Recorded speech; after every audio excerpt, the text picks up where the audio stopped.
We are just wrapping up the first and only statewide U.S. Senate debate for the Ohio candidates, Republican J.D. Vance and Democrat Tim Ryan. I have with me Democratic strategist Dale Butland and Republican strategist Terry Casey. And Terry, we'll start with you. What do you make of the debate? How do you think J.D. Vance did tonight? Well, it was lively. I think J.D. kind of proved that he isn't the extremist that some people want to paint him as. And I think throughout the debate, he drove home a point, and we'll see how important it is to voters. But Tim Ryan's got a 20-year record in Congress. And the point he was making is he's had 20 years a chance to make a difference, and he hasn't really done that. It didn't come up, but I think he's only passed 2 bills, and both of them were to rename post offices in Ohio. So one of the questions is, are you happy with happening now? In terms of inflation, energy costs, and other things on the direction of the country? People nationally, 75% are saying they're not happy. So the question is his 20-year record going to help him or hurt him? But clearly, I think J.D. Vance made the point. He's had his chance. Does he deserve a promotion to the U.S. Senate? Mm-hmm. And Dale, that was a big talking point that J.D. Vance brought up time and time again. Tim Ryan's had 20 years, and he hasn't accomplished much. Does that hurt Tim Ryan to be perceived that way for an hour straight? Well, anyone who thinks that one congressman out of 435 can do all these things by himself is obviously missing the point. Look, Tim Ryan had to do 2 things tonight, and he did them both. First, he had to show voters that he's a moderate, middle-of-the-road Democrat who will stand up for the rights of women and regular Ohioans, and has been willing over and over again to break with his party whenever it's necessary, like, for example, on bad trade deals that cost Ohio jobs. Second, he had to expose Vance, not just for being the fraud and the phony that he is, but also for being a dangerous extremist who has raised money for the insurrectionists on January 6th and has preposterously compared abortion to slavery, and says that he would support a national abortion ban with no exceptions for rape or incest. I think Tim did that too, and that's why he won this debate. But the big puzzle is, if you've had a 100% voting record, he didn't deny it. It's been independently verified with Biden and with Pelosi. How can you be an independent moderate if you've been 100% for everything they've put down there? And when you look at $8 trillion in spending that's been occurred and that he's voted for in the U.S. House, has that $8 trillion in spending, most of it borrowed, how has that really helped fight inflation? Many people would argue that's been a big cause of it. Terry, that's ridiculous. Ryan has shown over and over again that he's willing to break with his party. He ran against Nancy Pelosi for Speaker of the House. He has opposed Biden's student loan program, saying that he didn't think it was fair to people who had paid off their loans or people who didn't go to college. Give me one example, just one example of where J.D. Vance has ever said that he disagreed with Donald Trump or the people who are bankrolling his campaign. Just one example. Instead, just 2 weeks ago, Donald Trump goes to Youngstown and in public says to J.D. Vance, he wants my endorsement so much he is, and I'm quoting him directly, kissing my ass every day.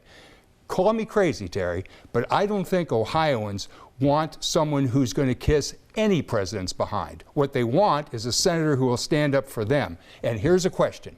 If you don't have the guts to stand up for yourself, how are you going to stand up for the state of Ohio in the U.S. Senate? But Dale, you got to believe your rhetoric and his rhetoric, or are you going to look at the actual voting record? I mean, 100%, every vote on the spending bills, on the immigration things, all the things, 100% voting record is 100%. That's not 50-50 or 60-40. First of all, it's not true, but we can't get into all the votes that have been cast. No, that's been independently verified, 100%. So let me ask on the topic of Tim Ryan here. A few times throughout the debate, he was asked, quote, why the flip on a few different topics. For example, border wall, law enforcement.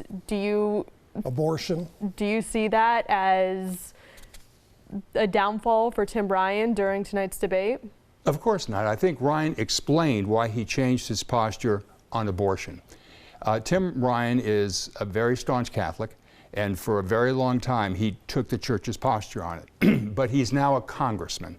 And he said that he has met and had very personal conversations with many women who had to get abortions for a variety of reasons, some of them medical.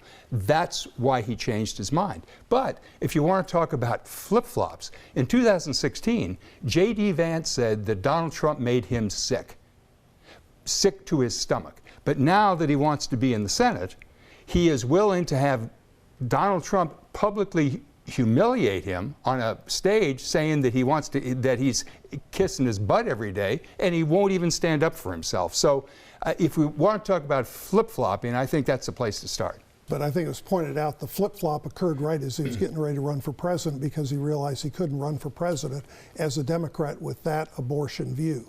So the question is he a politician expediently going with which way the wind's blowing and what's convenient, or what does he really believe? Well, on J.D. Vance, extremist is a strong word, and that was a word that was thrown around a lot tonight. Do you think, now again, that extremist rhetoric, what do you think that will do for J.D. Vance to hear J.D. Vance and extremist used in sentences over and over again together? Well, you can name call somebody, but when you look at him on the stage and you ask him about a bill and he goes into the specifics of what was wrong with it and why he wouldn't vote for it, that's giving people specifics. I mean, he's a Marine Corps veteran, worked his way through Ohio State University, graduate of Yale Law School, pretty impressive there.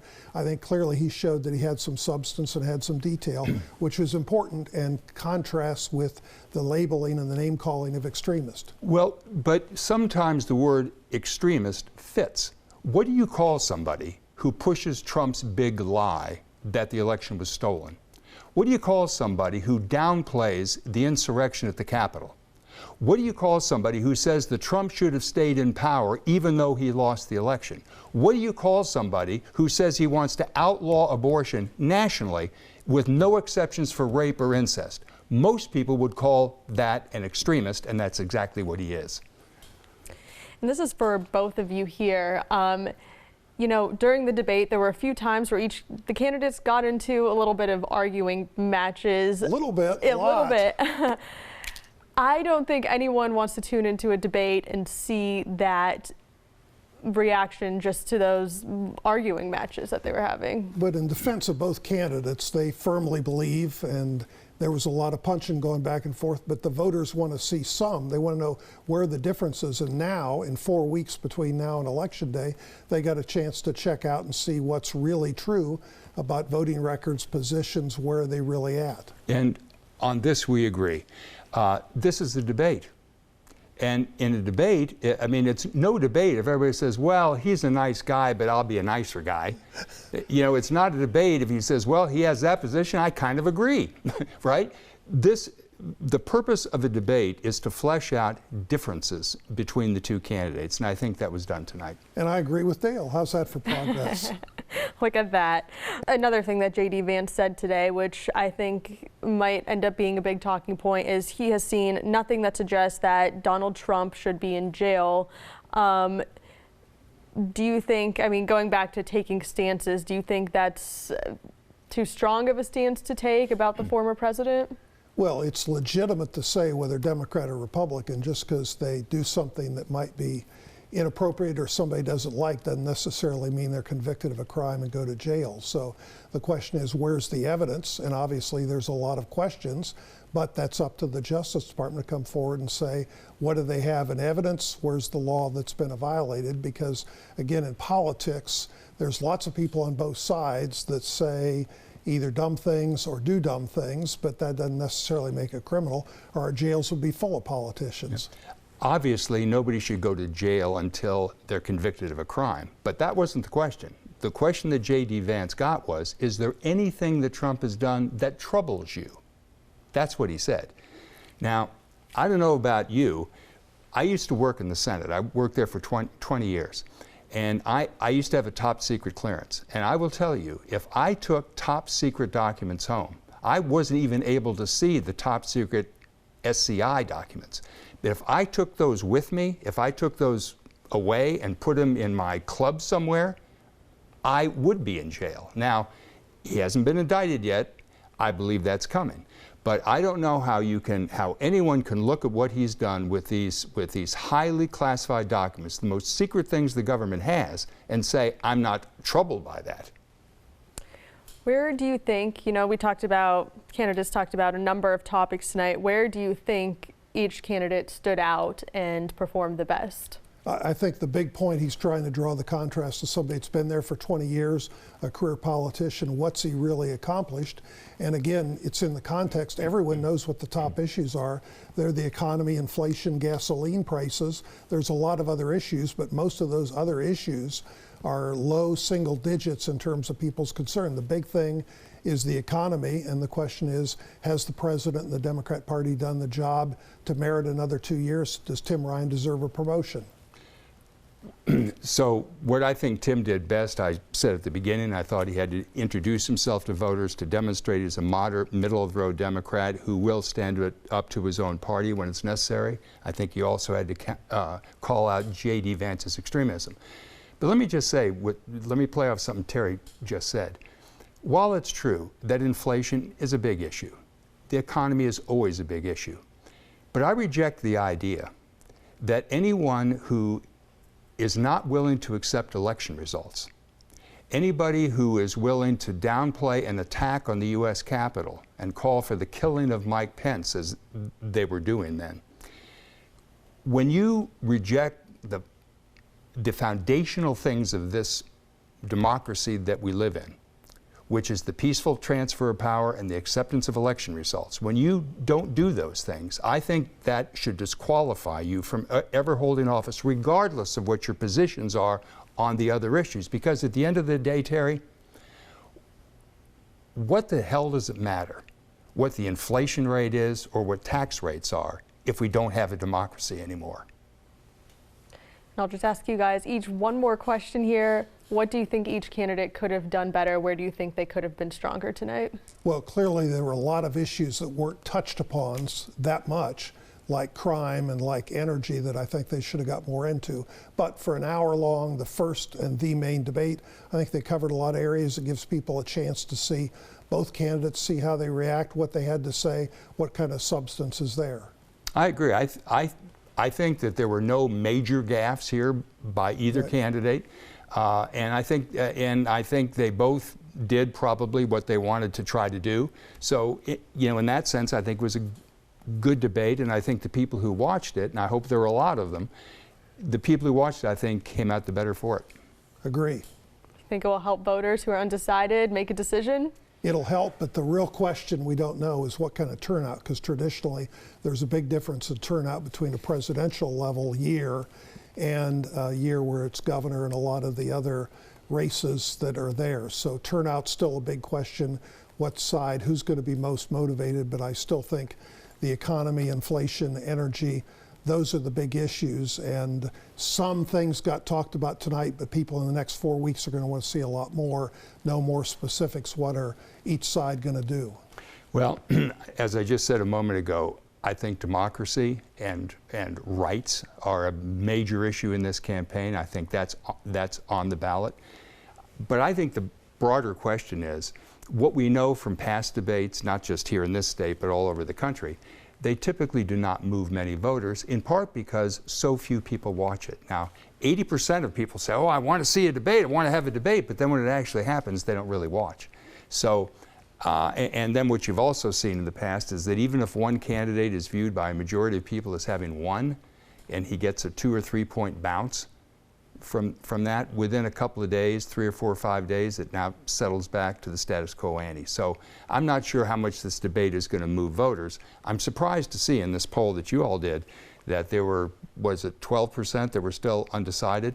I don't know if those were likely voters or not, but if they were, that's a very high number for this late in the race. Well, I would argue in part, agree in a lot of what Dale said, but there's more than 12% that are undecided, because when you do polling, you'll ask how firm they are in their position.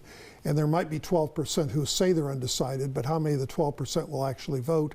And then how many of the people on either side? And I think the most recent Emerson polling had Vance ahead by about 4 points. But some of those people are real firm one way or the other, but there's still some people soft and potentially switchable, depending upon where the issues are in late October and early November, because we've still got a lot of economic news to come in that might make some people happy, might make some people more unhappy. One thing we know for sure is that Ohio has become steadily a more Republican state. Trump won this state twice by 8 points. History says this should be a big year for Republicans. The fact that it's even close, the fact that Mitch McConnell had to send in $30 million to rescue J.D. Vance in a state that's been trending red now for a very long time, tells you that Ryan's run a pretty good campaign and Vance has run a pretty crappy one. But Chuck Schumer hadn't sent his money in, which tells you he knows Ohio is a little too tall of a mountain to climb. So Chuck Schumer's spending these money in other states, not in Ohio, so far. Righty, well, we'll leave it there. That wraps up the roundtable discussion tonight after the U.S. Senate debate. Dale, Terry, thank you very much. Good.